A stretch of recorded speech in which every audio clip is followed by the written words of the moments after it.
This ain't nothing. Oh.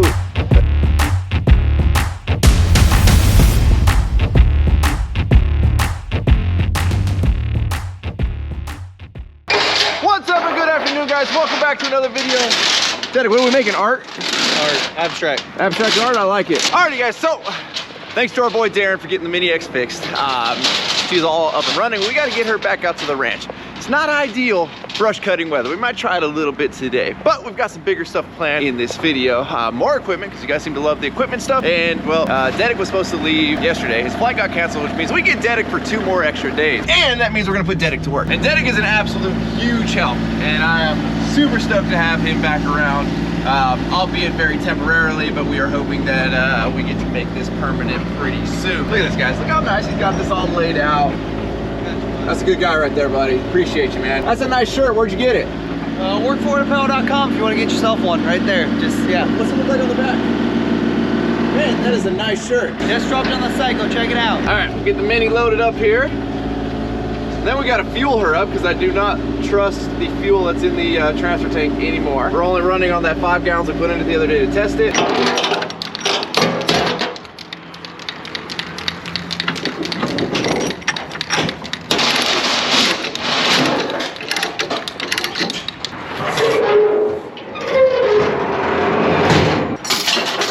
Look at that throw. All right.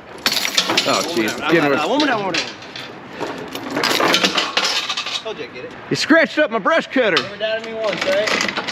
A couple times.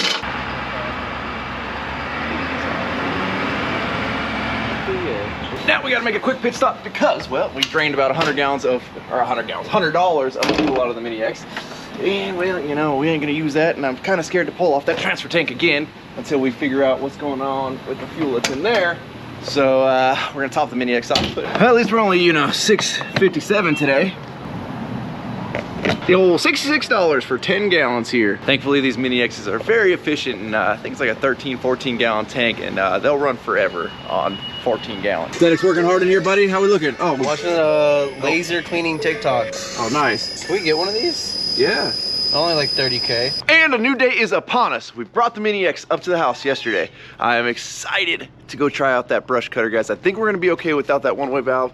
Maybe, maybe not. I don't know. Or we're gonna catastrophically, you know, destroy our hydraulic system. But today we gotta go do a little bit of work. We've got Dedic bright and early in the morning. I told my son here he could bring his toys to work. That way, that's how I got him out of bed.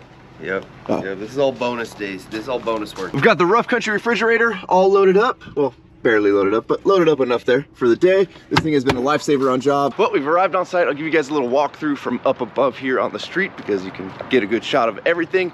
I do have the drone today, and I think we'll get some pretty cool drone shots as well. We've got, hopefully the sun doesn't suck, 2 pads for 2 buildings for an apartment complex that's getting built here. So we've got side 1 over there, side 2 over there, and we didn't do the grading, we didn't do the form setting. We're just basically getting brought in to do all the final grading on the pads, so we take 0 credit for that form work and for those footings being dug. We got Dedic down there. Say hi, Dedic. Now, if you guys see in the center of the 2 pads right there, we've got a bunch of, it's like a man sand. It's not DG, and that needs to go on each one of these little pads that you see down here in between all the footings. That's no fun to do by hand, nor is it fun to do with a skid steer or any like type of wheel loader or anything like that.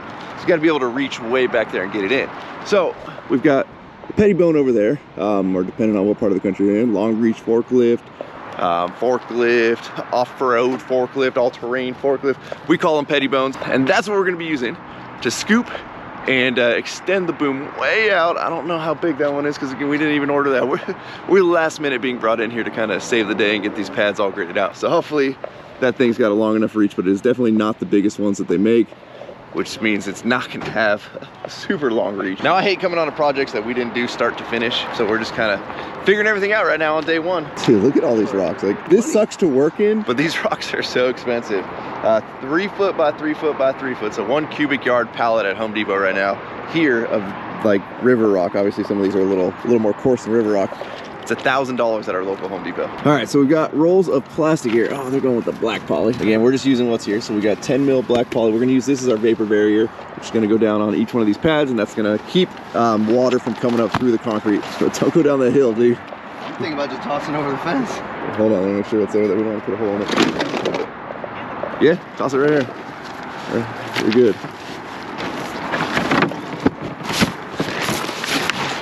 Welcome to Hurry Up and Wait, Dedic. Oh, this ain't nothing. Oh, oh, geez. You gotta have your outriggers down for that one there, Bubba. That truck moved.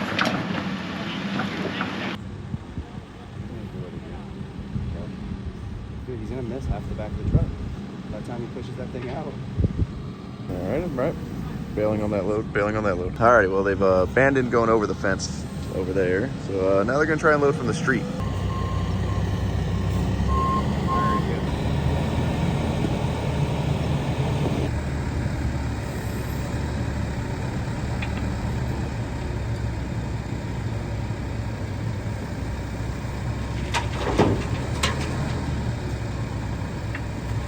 So those are the outriggers that he's putting down right there. That really helps stabilize you and keep you from wanting to tip over. Got a pretty full load there. And sometimes, guys, it's smarter to just call it. Say, this ain't gonna work, versus risking tipping again, hitting this guy's truck. Alrighty, y'all, we're going for the over the fence trick again here.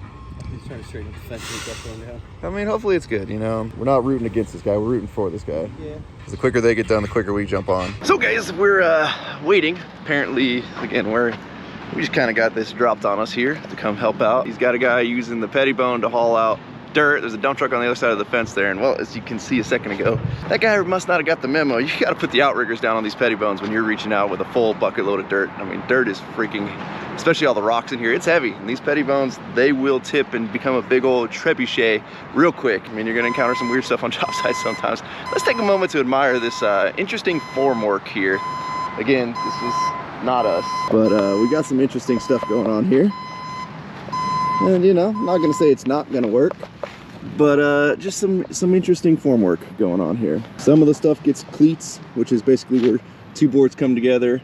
You run another board on the outside. That's called a cleat, and that basically prevents that joint from opening up. And then, you know, sometimes they don't get it, and then you get big gaps, which gaps like this is gonna make getting this form out later. Once the concrete comes in and fills this and hardens, and you try to pull this form out and up, because most of this dirt's gonna end up falling in here, this form's gonna be a pain in the butt to get out. It's just little things like that that can make your life easier or harder.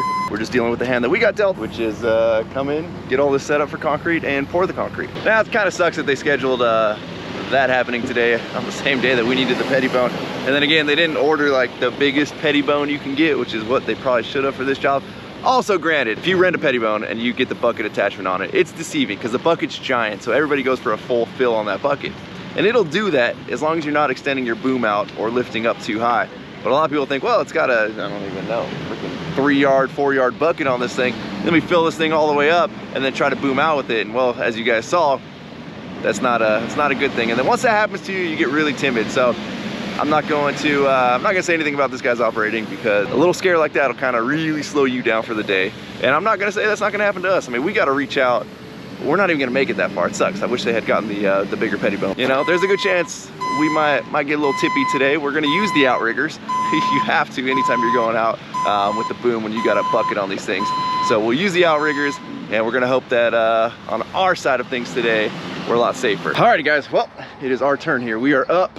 They got 2 trucks loaded, waiting on the trucks to come back. Let's see what this old cat girl is about here. I've never operated a cat one of these. And again, this one's a smaller one, so it doesn't have like the hydraulics on the axles to self-level and all that. We're in talks with the guy in charge around here about getting us a bigger one for tomorrow. All right guys, let's see what this thing's about here. You guys never been in a pettibone. That's how we're dumping the bucket. And where's the outriggers? Are these the these are probably the outriggers. Yeah, they always put the outriggers in a weird place. Considering if you're doing some heavy lifting high up on a building, like repeatedly, you're constantly putting the outriggers down, lifting, bringing it back, putting the outriggers up to move. Like, it should be somewhere on the joystick here. Get our boom up there. All right, let's boom in, boom out. Let's dump whatever was in here. All right, now we're gonna be at a disadvantage. Whereas he was dumping going uphill into the dump truck, we're gonna be on this downslope because there's not a lot of room in here to move. So we're gonna be facing downwards, which is gonna be that much worse on us wanting to tip. So we gotta be really careful right now.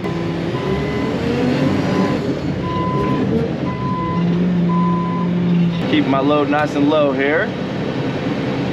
See how far this thing reaches out. That's our whole reach right there, boys. Oh, that's everything.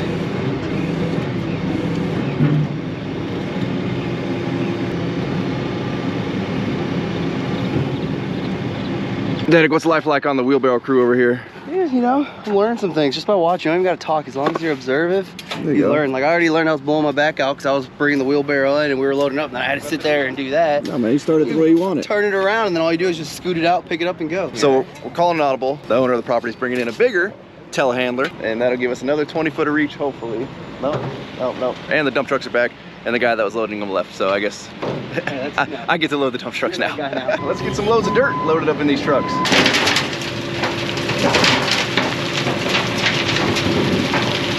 See, when you have the self-leveling axles, it like really eases your mind. Because right now when I'm turning to back up to the truck, things really lean in this way, which is on the side that I'm gonna fall out and get crushed on.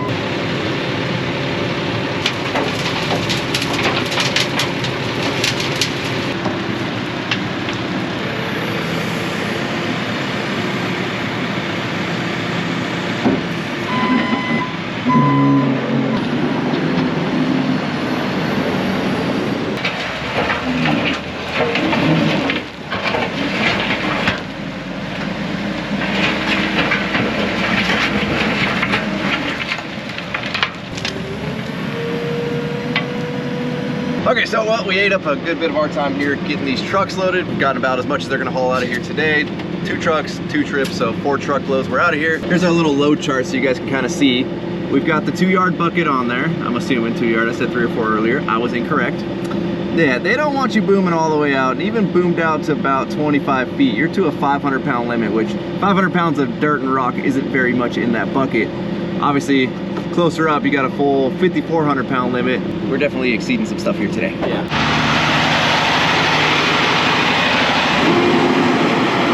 You can already see the way bigger counterweight on the back there.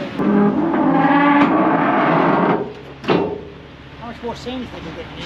So we're trying to figure out here how to get the bucket off so we can swap the bucket to the new one. The new one is a 10,000 pound machine, whereas this is a 6,000 pound, and the new one has, this is a 30 foot reach, that's a 52 or 56 foot reach. There it is. Hold it. Hold the switch. Okay. Got it. Okay. So this is our new machine here. A little bigger of a boy. Significantly bigger.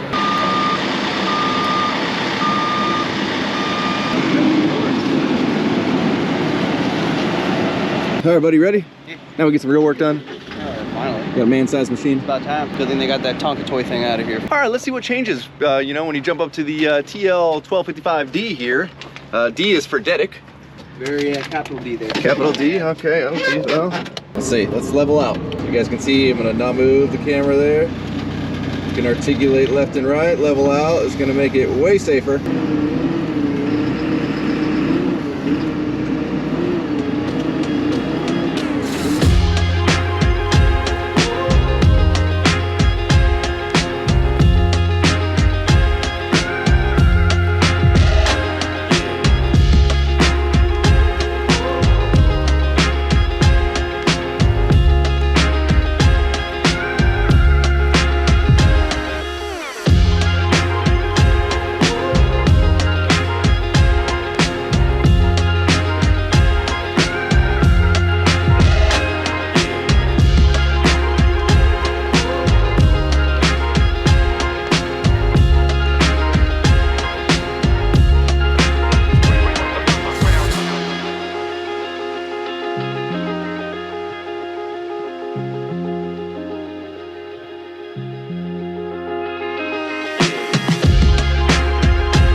Alrighty, also, as fun as this looks, it gets very tedious, and I don't know if tedious is the right word, but it can get pretty boring.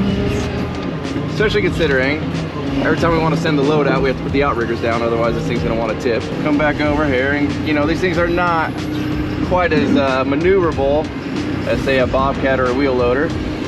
Good thing is, though, you can extend the boom out, so we don't really have to get in this tight space here in between both of these foundations. We'll get our scoop here, and again, we can't go full scoops because we're going boomed all the way out. And then we come back, get lined up, and then you got to remember when you're lining up that you know, a 1/4 inch here is like 5 feet, 50 feet that way. So you gotta really project where you think this boom's gonna end up going. Put your outriggers down, which, you know, I would appreciate if they were a little quicker. Put your outriggers down. Now we're good. Now we can send out our load.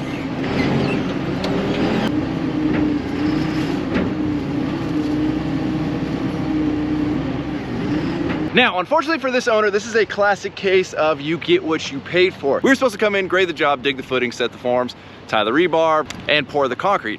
And well, I think it's safe to say he found somebody cheaper for the first half, and then I think quickly realized you should probably bring us in to do this. So I'll show you guys the plans here, and any of you guys that do construction are gonna notice something right away. So we're looking at the foundation right here. You know, we got our big rectangle footing right there. And then we've got obviously all of our little footings that we see going through the sides there to make all these little islands. And then we've got this center footing that runs right down the center there. Now, if we take a gander at where this center footing is, you'll notice the plumber decided underneath all of his plumbing stacks to put sandbags and fill in with DG. That is no bueno.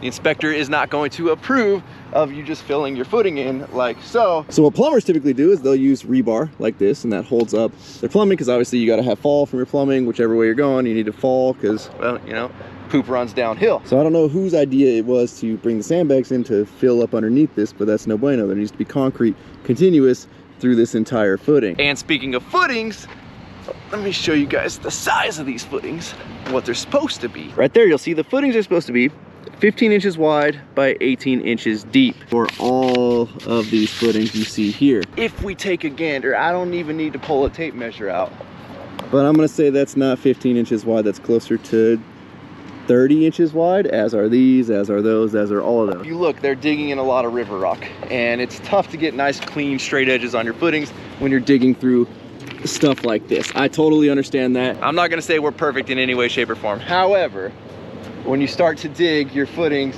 to where you're like 3 foot by 2 foot deep, you just grossly ramped up the amount of concrete you're gonna have to bring in. And as we all know, concrete is very expensive, especially in nowadays. And then on top of that, this pad is only supposed to be down 8 inches. That allows us to bring in 2 inches of sand.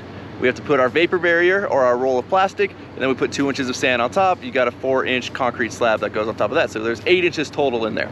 This is about 10 to 12 inches. Well, we have to make up that difference on the bottom end. Obviously, we can't bring the top down, because the top of this form, I hope, is where the concrete's supposed to be. So now we're bringing in way more sand or DG to bring that bottom up, which is more labor, more material, and more money. So it's one of those things, guys, and I preach this all the time. When you try to cheap out on things, it ends up biting you in the end, and you end up paying way more in the end than you would have if you would have just spent the money up front and done it right. I mean, there is so much more work in this place now. And again, you know, I don't like to poo-poo on other people's work too often, but I mean, you look at these corners, and any of you concrete guys, or any of you, anybody in the trades, you'll see, I mean, this is 3 foot by 2 foot of concrete here. And we've got one nail just barely toe-nailed holding this corner together. This is gonna blow out. Like, we're gonna have to get in there. The stake that's not even nailed is not doing anything. Definitely, they definitely should have let us come in here and form this. It's 2 rectangles. Like, this is probably as easy of a form job as you can get. Dedic's going strong over here though. Oh geez, Dedic almost fell in, buddy. How you doing, Dedic?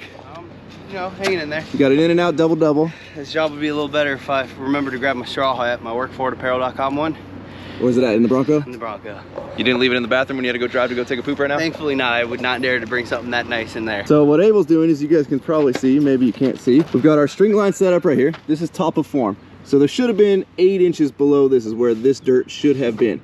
Then we bring in our 2 inches of sand, put down our vapor barrier plastic, and then 2 inches more of sand, leaving us 4 inches up top right there for concrete. Obviously, we are a lot lower than this pad should have been. Abel's bringing up our first layer here, which we're gonna have to basically do everything we're doing right now twice. So once Abel gets the pad graded out, he's running around, his string lines are setting his height, he's grading it, and then we'll put our plastic down. Then we get to do all of this over again to bring us up to where we only have 4 inches left for concrete. And on top of all that, we get to come in here now and we get to dig out all around all this plumbing, get all of this DG out. I mean, at least we'll have DG, you know, closer to where it needs to go, not inside the footing like so. And because, you know, we always preach doing it right, let me show you guys how we wanted to do this. And we brought it up to the owner. It's gonna add time and it's gonna add days, but he said, no, let's not do that. But how we would typically do something like this, where the footings leave a bunch of little islands, is we'll come in and we'll sandbag the perimeter inside. And what this does is it gives us something for all of our sand to kind of push up against versus doing it without the sandbags, which is what the owner said. He didn't want to pay for the sandbag. Whereas you'll see, anytime you walk around here, you're gonna start to get the sand or the DG falling down into your footings, especially when we're bringing in, you know, thousands of pounds of rebar and everybody's walking across it and carrying it across. The way to do it is to sandbag it up. You know, it's a couple thousand sandbags and it's a couple more days worth of work, and you know, can't convince everybody to, we're just moving along, you know, we can only do what the owner wants us to do. But hey, it's pretty much in our hands from here on out. Well, we're definitely starting to burn through some material now that the bigger machine here can carry much more in its bucket and boom out. And this will show you guys just how much the little articulation thing on that back axle can straighten us out. So if we hit that lever, see how crooked we are right now. I'm holding my head kind of straight. Hopefully you guys can see how out of whack we are. And you just hit that hydraulic ram on that back axle and she will bring you back to nice and straight there. Super handy, and it makes you feel way more comfortable on the machine versus when you feel the machine like it wants to tip side to side, like when I was loading that dump truck with the smaller one. We're gonna give you guys Dedic's view here for a second.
Now that we got this big pile kind of, well, we've used most of it up, I can come up down the center aisle and I can pretty much get to the back portions now, at least of the inside row. However, it's a little sketchy and I'm kind of loaded heavy here because I can only put one outrigger down, be able to angle myself to get it to one of these pads. So we can only put that outrigger down because this outrigger will hit the forms, probably knock them back into straight, but you know, we don't talk about that. All right, let's see what happens. I'm kind of loaded heavy, I think.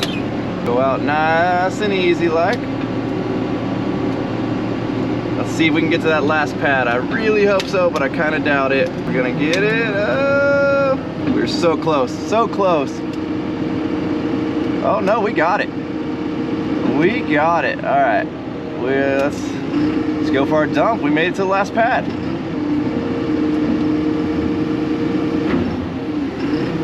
So we got to send a picture to the owner to let him know that gotta buy about double what he thought, because again, he kind of calced out for 4 inches of sand to bring in, or DG, but we've got 8 inches now, so we pretty much, I don't know, we've got about maybe a truck and a half maybe left over there, and you can see how much we still have to go. We've got Dedic up there taking a picture so we can send to the owner to let him know. Official site survey. What's that?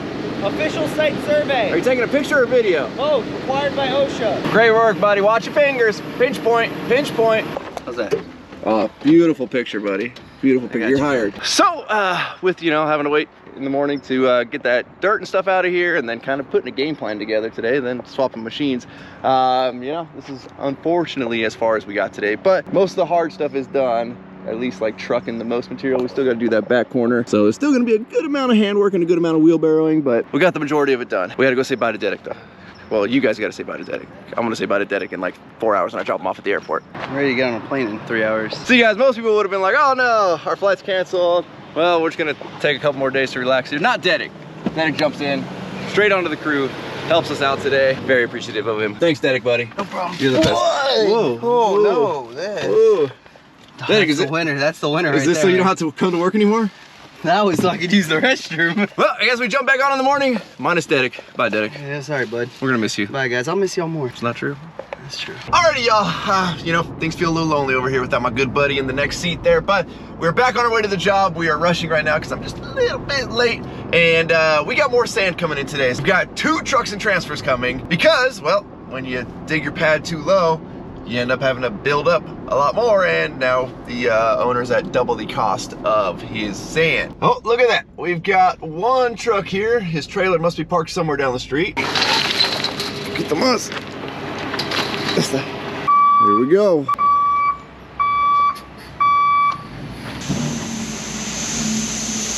Now he's gonna take his truck to wherever he drops his trailer, and then you'll see those rails in the bed right there.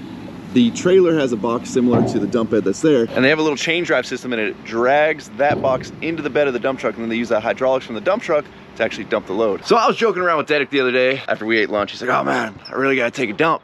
I'll go to the store, and I'm like, oh, just use the outhouse. Like, just joking. Usually if you see something like this on a site, this is pretty typical of a building that stores the plans and all the permits and all that stuff. Well, I came over here and I was looking, and I saw a sewer line coming right here, and I'm like, there's no way. There's no way. But there is a way.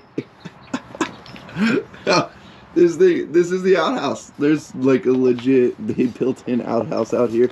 I don't even know where this water line's coming from, but I believe this owner also owns this property, and there's like a PEX water line coming over with just like, I don't know if it's better than a porta potty, worse than a porta potty.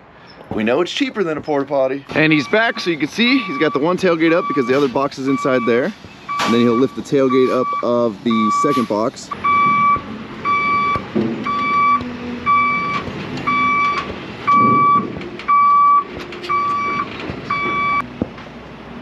There we go.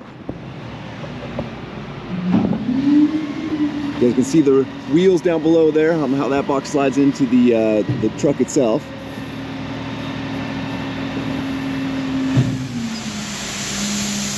Out here we call them truck and transfers. I don't know what you guys call them, but it's a real efficient way to get 2 loads out. It's usually of mined materials like this, or materials from a material yard. So we've got one more load like that coming. So in the meantime, I'm gonna start spreading that out. The more that we fill up that center section, the harder it is for me to get back there to get to the further areas over there. I'm thinking it's gonna take 3 loads like we got today, but we're opting for 2 right now just because I don't wanna get too much and then the owner gets all pissed. I'd rather come up a little shy. It's no big deal to call up and order another batch. Now I will say speed has drastically increased now that we actually got the areas that we can reach with the forklift, instead of having to you know, forklift it in and then wheelbarrow it across.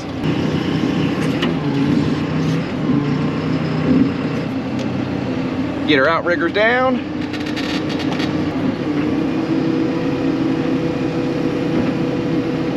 Drop our sand.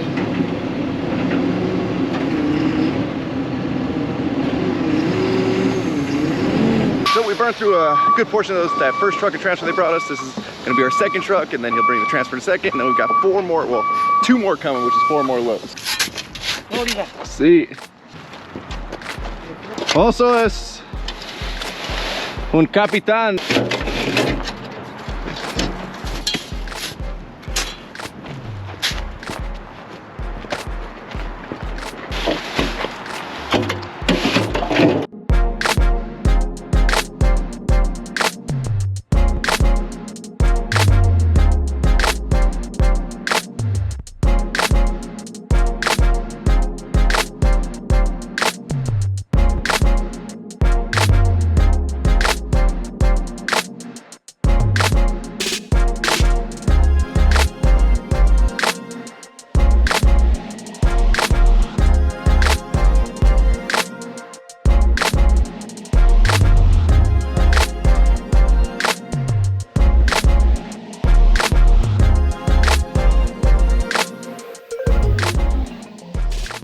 Alrighty, y'all. Well, this side, the first grade is done. Then we got to put our plastic over and then throw 2 more inches. But first, we got to plate compact this. So we're going to do that in the morning.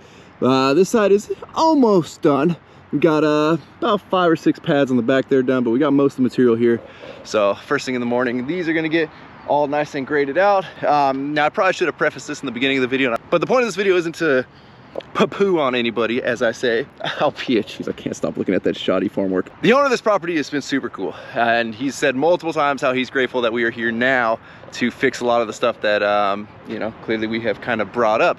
And he's been listening to every suggestion that we've made. You know, he swapped out the machine for the bigger machine for me. He's been bringing in much more sand just off of my recommendations. The point of this video is mainly to be a lesson to you guys that cheaper, well, I think we know cheaper is not better, but most of the time, like, there's a reason something costs significantly more than somebody else. And not all the time, but most of the time, you get what you pay for. And we got a lot of fixing for what the poor guy paid for. You know, this is his first time ever building an apartment complex, and you know, everybody promises they do the world and says they can do the work, and then after you pay them, you start to look at it and you realize you kind of got crappy work done for you. So I honestly feel bad for the guy, but like I said, he's been super cool, super appreciative that we're here, and we're gonna get this all dialed in and fixed for him. So tomorrow, we'll jump back on. Damn.